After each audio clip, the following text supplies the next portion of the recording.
Ibu saya tuh orang Cina, kalau bapak saya tuh aslinya orang Dayak. Nah, jadi kami itu memang agama Katolik. Karena kami udah mendapatkan semua sakramen kan, mulai dari pemandian, ekaristi, krisma gitu ya. Tapi kalau saya berteman dengan yang sesama agama Islam itu, saya merasa saya bukan orang yang beda agama dengan mereka. Beda dengan keluarga saya gitu. Kalau ayah dengan ibu saya tuh ataupun nenek sama kakek gitu, walaupun rajin ibadah, kok saya nggak merasakan ada damai, ada ketenangan gitu ya.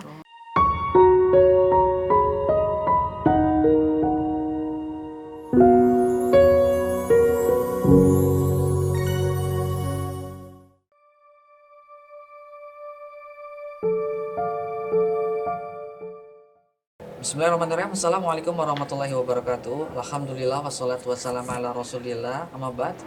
Masya Allah sahabat Wakaf TV dimanapun Anda berada, Alhamdulillah kembali lagi kita bertemu dalam layar kaca, bincang-bincang bersama mu'alaf tentunya, yang Alhamdulillah pada saat kali ini tim Wakaf TV, tim BWA sedang berada di Kalimantan Barat, tepatnya di Singkawang.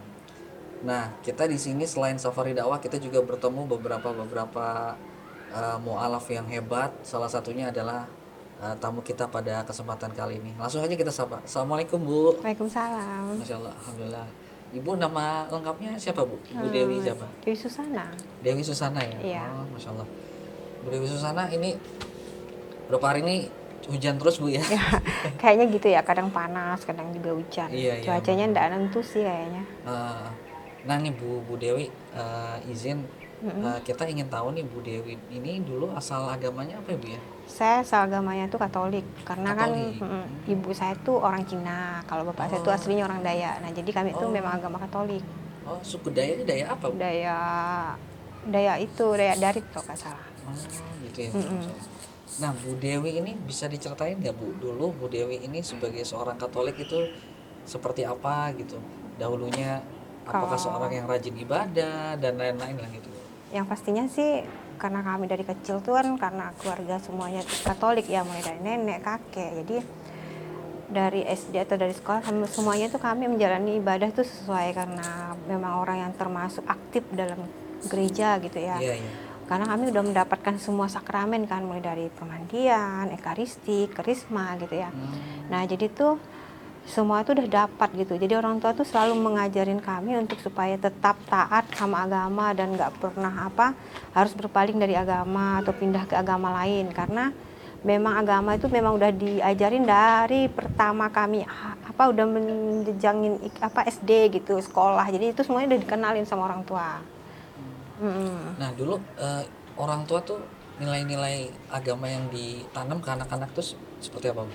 Kamu harus rajin ini ya gitu ya. Iya, itu karena itu pasti, karena gini, setiap ada kegiatan-kegiatan gereja, mulai seperti ada pertemuan-pertemuan kering itu, seperti kalau misal Katolik itu kan ada ibadah yang dinamakan bulan-bulan Maria. Iya. Nah, kalau bulan Maria itu kan selalu diadakan dalam 1 tahun itu 2 kali, mulai dari bulan 5, bulan 10. Nah, itu karena nenek dengan kakek itu orang yang paling taat dengan agama, jadi saya tuh dulu waktu kecil tinggal sama mereka. Setiap ada namanya doa rosario itu harus pergi gitu, harus ikutnya iya, itu iya. sampai kami akhirnya SMA itu memang ditanamin. Akhirnya nenek dengan kakek gitu, nggak boleh sampai nggak pergi gitu. Nah, ini sebelum kita ngomongin masalah Islam, dulu kan tentunya Bu Dewi ini kenal Islam ya, cuman dari jauh lah gitu. Nah, Iya. dulu Bu Dewi itu mengenal Islam pada saat agama Kristen itu seperti apa sih? Kalau saya mengenal pertamanya agama Islam itu mulai dari sekolah dasar ya. Sekolah dasar. Ya, karena waktu sekolah dulu tuh kan nggak ada yang namanya pendidikan agama tuh masing-masing. Iya. Jadi setiap sekolah tuh hanya punya satu agama, itu Islam. Nah, jadi seluruh anak-anak tuh diajarin mulai dari baca-bacaannya, kalimatnya gitu. Jadi saya mengenal Islam itu memang udah lama ya. Sebenarnya walaupun di lingkungan Kristen, tapi di lingkungan luar gitu, kalau keluarga itu dalam lingkungan Kristen, tapi kalau dalam luar dari keluarga itu saya banyak mengenal agama Islam di situ. Oh, gitu. Iya, karena teman-teman saya pada rata-ratanya agamanya Islam. Saya jarang mau bergaul yang namanya sama Cina, sama sesuku dengan saya gitu, jarang. Karena merasa gimana ya, kok enggak cocok gitu. Kayak gimana ya, kalau dia sih oke, fine, mereka semuanya baik, bisa nerima kita jadi sahabat, cuma banyak perbedaan mulai dari prinsip, Iya. karena saya mungkin orangnya yang tipenya selalu gimana ya, selalu nggak suka kayak gimana terlalu mengikuti orang gitu. Saya harus seperti ini, harus memaksa gitu kan, karena kita orangnya selalu mengikuti gimana keadaan keluarga kita ya ndak. Nah jadi di situ saya mulai mundur untuk ndak terlalu akrab lah dengan mereka gitu, berteman. Nah tapi kalau saya berteman dengan yang sesama agama Islam itu, saya merasa saya bukan orang yang beda agama dengan mereka gitu. Oh, seperti itu ya? Iya, rasanya tuh saya sama mereka tuh sama gitu. Mereka tuh hidup kayaknya nggak membanding-bandingin kamu siapa gitu. Nah disitulah saya mulai mengenal Islam tuh dari SD, SMP, SMA. Nah akhirnya saya pernah sempat kuliah tuh. Nah di kuliah itu saya juga bergaul tuh semua sama Islam. Iya. Punya ini nggak Bu, pengalaman buruk, pengalaman jelek sama orang Islam? Wah gimana ya? Bismillahirrahmanirrahim. Assalamualaikum warahmatullahi wabarakatuh. Alhamdulillahirrabbilalamin. Wassalatu wassalamu ala rasulillah. Saya Donitan mengajak untuk menghadiri kajian Islam dan Kristologi di Masjid As-Saadah Pondok Safari Indah Tangerang yang insya Allah akan diadakan pada tanggal 16 November 2024 pada sholat subuh berjamaah. Dikarenakan kajian ini terbuka untuk umum, silakan hadiri dan gratis ya. Bagi sahabat wakaf, siapkan wakaf yang terbaik untuk wakaf Al-Quran sehingga kita bisa membagikan Al-Quran ke seluruh pelosok Indonesia dan juga melakukan pembinaan di seluruh Nusantara. Wabillahi taufiq wal hidayah. Wassalamualaikum warahmatullahi wabarakatuh. Kalau dibilang pengalaman jelek Oknum ya Bu, oknum gitu. gitu sama orang Islam, kayaknya saya enggak sih ya, karena kebanyakan dari belajar dengan orang teman-teman dengan agama Islam itu, saya banyak mengikuti kehidupan mereka gitu ya, malah pernah masuk dalam kehidupan mereka. Kok kayaknya saya mendapat ketenangan gitu ya, beda dengan keluarga saya gitu. Kalau ayah dengan ibu saya tuh ataupun nenek sama kakek gitu, walaupun rajin ibadah, kok saya nggak merasakan ada damai, ada ketenangan gitu ya. Beda kalau misalnya dengan agama yang teman saya gitu, kadang kan ngajak main ke rumah. Nah kalau dengan dia tuh kayaknya kok enak gitu ya, fine gitu, temen dengan dia tuh senang gitu, kemana-mana oke gitu, dibawa kemana jalan-jalannya oke gitu. Tapi sampai akhirnya saya tuh gimana ya, kadang mikir gitu ya, kalau saya masuk Islam apakah orang tua saya setuju gitu ya. Kayaknya nggak mungkin lah gitu kan, awalnya kan karena kita masih menghargai orang tua gitu. Oh ya. Nah nih Bu, menarik Bu, kita coba masuk ke Bu Dewi nih. Pada saat itu kan mengenal Islam sudah mulai dari orang-orangnya nih Bu ya. Dari Bagaimana lingkungan. ya lingkungan, komunikasi mereka, interaktif mereka gitu, baiknya mereka. Nah Bu Dewi ini udah mulai kenal ibadah Islam sebagai adalah sebuah agama yang harus melaksanakan ibadah itu bagaimana itu Bu? Detik-detiknya Bu? Ya kalau saya waktu awal mengenal itu, saya merasakan ketenangan sih, pastinya kedamaian ya enggak. Walaupun awalnya saya masuk Islam itu dalam mengikuti ibadah itu cobaan itu banyak ya, sepertinya banyak gitu cobaan. Apa-apa tuh saya nggak pernah saya lihat, apa yang nggak pernah saya alami gitu, harus saya alami gitu kan awalnya. Kadang saya mikir kan, kok saya bisa gini ya gitu. Tapi saya berpikir gitu ya, sambil saya walaupun saya kadang nanya tuh, karena suami saya kan juga orangnya gimana ya, selalu membimbing kita gitu, selalu memberi Dek, katanya kalau misalnya nama Islam itu selalu akan ada yang namanya cobaan. Nah seandainya kamu nggak mampu menjalani cobaan, itulah kesabaran kamu diuji gitu. Jadi akhirnya saya berpikir gitu ya, oh berarti saat ini saya diuji, saya harus sabar gitu. Jadi akhirnya karena mungkin suami juga ya gitu, suami saya tuh orangnya yang gimana gitu, mau selalu ngasih saya arahan gimana baiknya gitu. Jadi saya merasa tuh ada tempat untuk melindungi atau untuk curah gitu. Jadi dia nggak pernah putus asa gitu sampai saat ini gitu. Nah Bu, bisa ceritain nggak Bu bagaimana detik-detik Bu Dewi ini masuk Islam pada saat itu? Detik-detik saya masuk Islam waktu itu, saya kenal sama seseorang. Iya. Nah dia itu yang berbeda agama dengan saya gitu. Oh gitu ya. Nah awalnya karena memang saya suka juga sama Islam kan, saya suka Islam itu dari saya mengenal dia waktu SMA paling cepat tuh ya, sampai saya dipindahin di sekolah Protestan di Talenta tuh yang dekat tuh. Akhirnya saya kenal sama seseorang, seorang itu yang berbeda agama dengan saya. Iya. Nah, di situ tuh saya mulai merasakan kok beda ya gitu. Kalau kita pacaran sama orang yang berbeda agama, apalagi dengan sesama agama, itu bedanya gini. Iya. Kalau orang yang sesama dengan kita agama, egonya kuat, terus seolah-olah dia menentang ke apapun yang kita tidak suka gitu. Tapi kalau misalnya yang berbeda agama, dia selalu mengajarin kita gini, kalau menurut kamu bagus silahkan. Dia selalu mengajarin kita kesabaran. Dan akhirnya saya bertanya pada dia, kenapa kamu nggak pernah marah sama seperti orang-orang lain gitu ya. Terus dia bilang gini katanya, kita tuh nggak boleh ke dalam agama tuh nggak diajarin yang seperti ini. Pelan-pelan saya nanya tentang agama kamu diajarin seperti apa. Kalau di agama saya katanya, apapun yang kita lakukan itu jangan lupa dengan namanya Bismillah, Alhamdulillah atau sebagainya, kalimat-kalimat yang diucapinnya gitu kan. Akhirnya saya berpikir, oh kayak gitu ya, ternyata enak ya. Iya katanya, kalau misalnya berbeda gini-gini. Akhirnya saya ngomong nih sama ibu saya, karena kebetulan ibu saya kan Cina kan. Kalau saya bilang gini, mak saya tuh suka loh sama orang ini, saya suka agamanya juga gitu kan. Kebetulan kayaknya dia tuh sepaham dengan apa yang saya rasakan. Terus ibu saya selalu mendukung sih. Alhamdulillah ibu saya tuh orangnya nggak terlalu mengekang anak gimana. Beda dengan bapak saya karena dia orangnya keras kan. Nah, ibu saya tuh bilang, oke, kamu merasa cocok nggak apa-apa. Apa kamu sanggup? Akan menentang ayahmu? Sampai bapak saya ngomong gini sama saya, kamu pilih dia atau pilih saya sebagai orang tua kamu. Untuk saat ini saya tetap anak bapak. Tapi kalau untuk memilih pasangan, dialah pasangan saya. Tapi kalau untuk menentukan agama, dialah agama saya. Akhirnya saya ngikut dia. Oh gitu. Akhirnya karena saya pun tidak juga komunikasi sama ayah saya. Akhirnya pelan-pelan, karena kita sebagai anak kan buktiin kalau apa yang saya pegang ini saya nggak boleh dendam sama orang tua saya. Akhirnya pelan-pelan orang tua marah, saya tetap kata orang tetap ikut, kata dia tetap pergi, iya tetap apapun di saat dia susah gitu. Tapi alhamdulillah tuh suami saya selalu mendukung tuh kan. Dia bilang kalau ayah saya lagi perlu ini, karena yang kerja kan dia, itu bapak lagi gini gimana gitu, akhirnya ini bantu aja. Nah jadi akhirnya lama-kelamaan jadi orang tua saya tersentuh gitu. Jadi itulah indahnya saya bisa mengenal Islam, akhirnya masuk di lingkungan Islam gitu.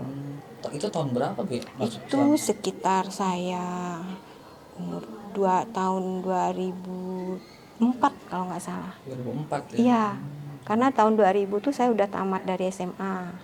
Nah 2001, 2002, 2003 tuh saya sempat kuliah di STKIP, tapi karena saya punya pendirian untuk masuk Islam, akhirnya orang tua saya nggak mau mendukung saya gitu untuk melanjutin kuliah. Tapi ya itu cobaan, namanya kan bagi saya cobaan ya. Jadi akhirnya saya alhamdulillah sekarang ya, walaupun udah berumah tangga bertahun-tahun dengan mengenal agama Islam tuh ya, kayaknya saya merasa tuh saya nggak perlu harus kaya loh, tapi dengan bersyukur apapun yang saya inginkan itu semua dapat. Alhamdulillahnya di situ. Iya, saya merasa itu indah gitu. Jadi hidup saya tuh nggak ada sia-sianya, karena saya menjalaninya gitu. Saya ngerasain sendiri gitu sampai akhir ini. Masya Allah. Saya selalu mengikut gini ya, apa kata hati saya, karena saya yakin, karena sebalik semuanya itu pasti ada hikmahnya. Alhamdulillah semuanya indah, nggak ada yang kayak nggak gimana ya. Mulai dari anak-anak saya semuanya saya ajarin, kita punya agama kita mau ngajarin kita untuk gimana. Akhirnya anak-anak tuh pada gimana ya, mau gitu, mau nurut. Jadi saya tuh merasa kok enggak seperti orang gitu ya. Kalau orang lain itu kan gimana gitu, kelahi gitu ya, anaknya nggak mau nurut orang tuanya atau gimana. Tapi ya karena mungkin cobaan itu udah terlalu banyak, karena saya kan orangnya dari awal kenal Islam, mulai suka sama seseorang yang beda agama itu udah ditentang orang tua keras-kerasan kan, apalagi ayah saya kan sampai pernah tuh dipanggilin polisi, dipanggilin ketua adat, dipanggilin banyak gitu ya orang untuk supaya saya sama suami saya tuh pisah gitu. Tapi karena kita punya pendirian yang kukuh kan, yakin itu, saya yakin gitu. Kamu nggak bakalan bahagia, saya nggak ngeletakin kebahagiaan atau kekayaan tuh itu sebagai simbol kebahagiaan saya bilang. Saya hanya bersyukur saat ini apa yang Allah berikan lewat suami saya itu udah cukup buat saya dan anak-anak saya, gitu aja. Sampai saat ini saya betul-betul merasakan. Sampai orang tuh pada bilang gini ya, adik-adik saya tuh punya semuanya ya, sedangkan saya nggak punya. Tapi adik-adik saya merasakan bahwa di antara kita 4 beradik, kakak tuh orang yang paling kaya. Nah, karena gimana ya, saya udah bilang, saya tuh enggak menimbun kekayaan itu sebagai fasilitas untuk saya hidup lebih nyaman, tapi dengan bersyukur anak-anak saya bercukup, itu udah alhamdulillah lebih daripada mujizat Tuhan ya Pak, mujizat Allah yang lebih luar biasa buat saya sampai saat ini. Walaupun kami itu hidupnya, suami saya itu tukang supir truk ya, bawa telur hilir mudik Pontianak, pergi malam pulang malam, cuma bawa uang. Bayangin dalam satu hari suami saya kerja itu cuma gaji 85.000. Mungkin orang lain akan berpikir untuk apa uang segitu dengan mencukupi 4 orang anak. Tapi anak saya alhamdulillah. Matematikanya Allah ya Bu ya. Iya benar, karena kita yakin seperti ini ya. Kalau mujizat Allah tuh seperti ini. Kalau misal saya memberi kamu 100 itu untuk kamu 100 hari ini, biarpun kamu nggak kerja, 100 itu tetap ada gitu buat Cukup, saya. ya. Iya, gitu. Karena sekarang saya udah ngerasain sampai sekarang. Masya Allah. Iya. Nah Bu, Ibu yang Ibu alami selama ini ada nggak Bu tantangan hambatan ketika berislam, memeluk Islam itu seperti apa tuh yang paling membekas Gimana ya? gitu? Kalau membekas itu waktu saya ditentang oleh orang tua mati-matian. Itu yang gitu ya. membekas buat saya. Ada ini nggak Bu apa? Mungkin kekerasan fisik atau Nggak apa? ada sih, Tuh alhamdulillah ya? nggak ada. Karena saya orangnya gini ya, kalau orang kayak orang tua saya itu kan keras ya. Kalaupun dia manggil polisi, manggil ketua adat supaya anaknya tuh nggak boleh ikut Islam gitu, itu sebenarnya bagi saya sangat takut kan sebenarnya akhirnya. Tapi saya yakin ini semua cuma jalan Allah, tapi semuanya ada hikmahnya. Alhamdulillah sampai sekarang ya saya nggak pernah merasa, walaupun ya adik-beradik saya tuh mengucilkan saya seolah kakak tuh gini, saya nggak. Bagi saya itu menurut kamu aja, walaupun saya Islam, saya menghargai agama kamu. Kalau kamu mengucil saya ataupun menganggap saya itu gimana, saya berterima kasih karena kita yakin semua kejahatan tuh nggak harus dibalas kejahatan kan. Iya. Walaupun keluarga kita tidak menyetujui apa yang kita punya gitu. Iya benar. Karena itu saya rasain sampai sekarang. Masya Allah. Nah ini Bu, sekarang kita bicara setelah masuk Islam Bu ya. Iya. Nah Bu Dewi setelah masuk Islam ini apa yang Bu Dewi rasain? Saya merasain sih sekarang ya gimana, tenang sih. Tenang Bu ya? Iya. Masya Allah. Mulai dari kehidupan gitu segalanya. Walaupun banyak yang namanya sekarang kan maklumlah, sekarang kan banyak yang namanya cerita-cerita orang begini begitu, tapi karena saya mengenal Allah, saya yakin semuanya itu baik-baik aja. Itu aja buat saya. Nah, ada kesibukan apa usaha atau apa di Saya rumah tangga aja? nggak ada sih, karena suami saya paling nggak ingin saya kerja di luar, Oh, karena gitu. menurutnya Islam nggak menyuruh istri harus kerja, karena kewajibannya hanyalah di rumah. Nah jadi kita ikut apa aturan suami. Iya. Mungkin karena kita kalau misalnya terjemput anak atau mau pergi keluar ya kita ikutin, mulai dari syariahnya Islam, misalnya harus izin sama suami, insya Allah izin gitu. Jadi kita ikut gitu.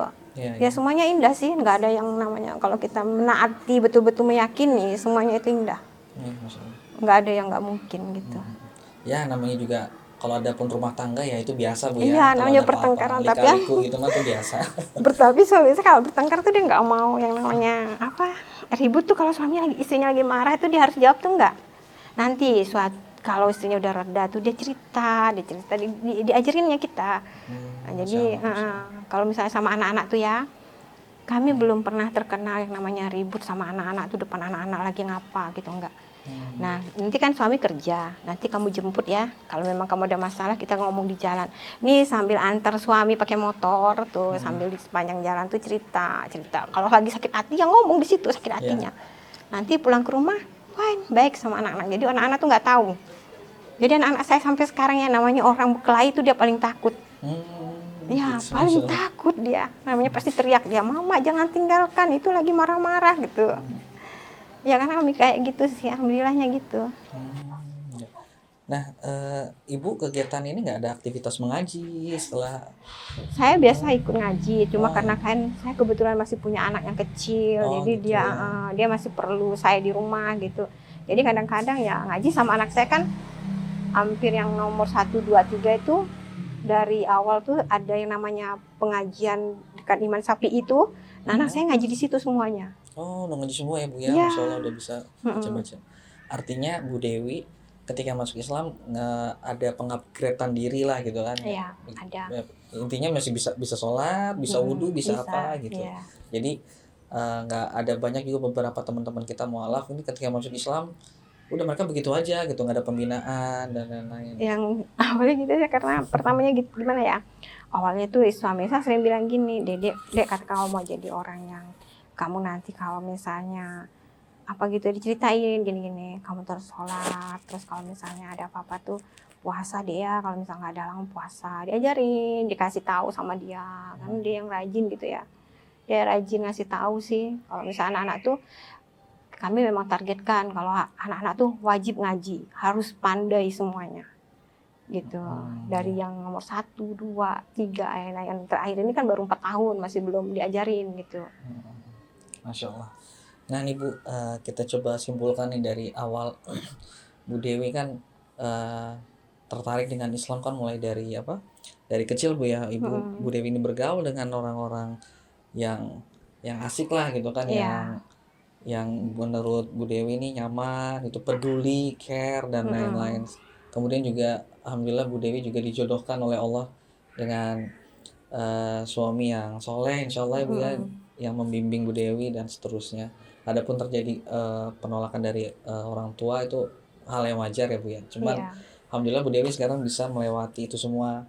Nah mungkin pertanyaan terakhir nih Bu Dewi, harapannya Bu Dewi untuk Bu Dewi sendiri, keluarga itu seperti apa Bu? Harapan saya sih nggak terlalu banyak ya. Harapan saya saat ini, saya dengan anak-anak itu udah bisa bersyukur aja, udah alhamdulillah ya enggak. Kalau misalnya berharap lebih daripada itu, karena itulah rezeki yang Allah beri, kita nggak bisa melebihi dari apapun.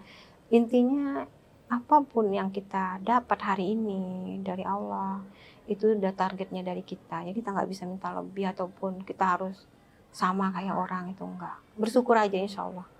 Saya bersyukur sampai saat ini, saya bersyukur, dan saya itu merasakan saya itu lebih kaya loh kayaknya daripada yang lain gitu. Masya Allah. Jadi saya nggak pernah ingin merasa mengeluh juga sedikit pun enggak. Masya Allah. Jadi ini hati ini lebih lapang, Iya, lebih besar, bener, lebih iya. hati, Masya Allah Bu ya.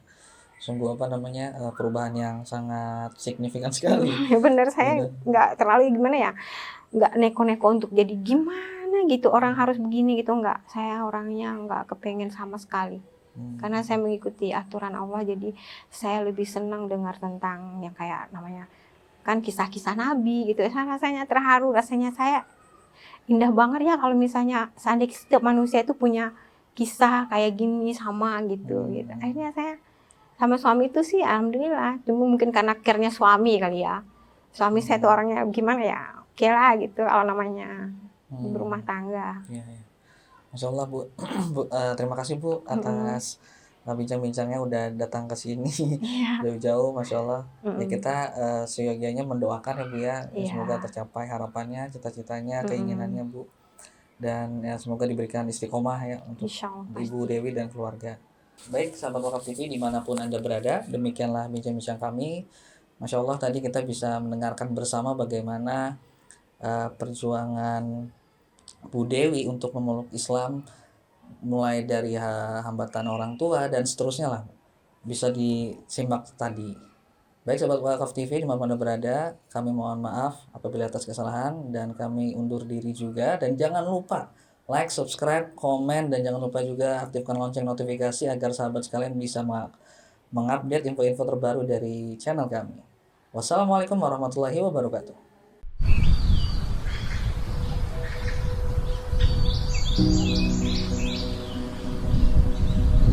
Di Talawit Kampung Pesantren ini terletak di Kecamatan Kendaher, kurang lebih dari pusat kota Tahuna 30 menit, di sebelah utara kota Tahuna. Dan 100% di Kampung Talawit ini Muslim. Sehingga itulah kenapa sampai dijadikan Talawit Kampung Pesantren, karena 100% Muslim.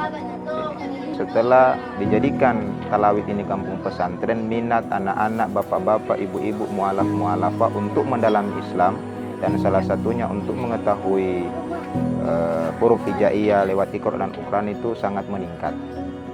Sehingga sangat penting Al-Quran untuk diberikan kepada anak-anak dan juga bapak-bapak yang ada di Talawit kampung pesantren.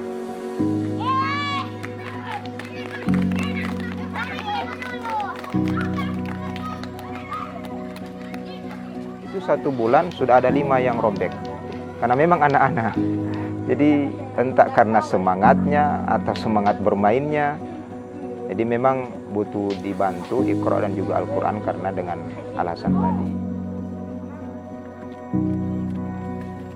Jadi harapan kami ke depan dari Badan Wakaf Al-Quran bisa memberikan Al-Quran kembali untuk taman pengajian di Talawid Kampung Pesantren.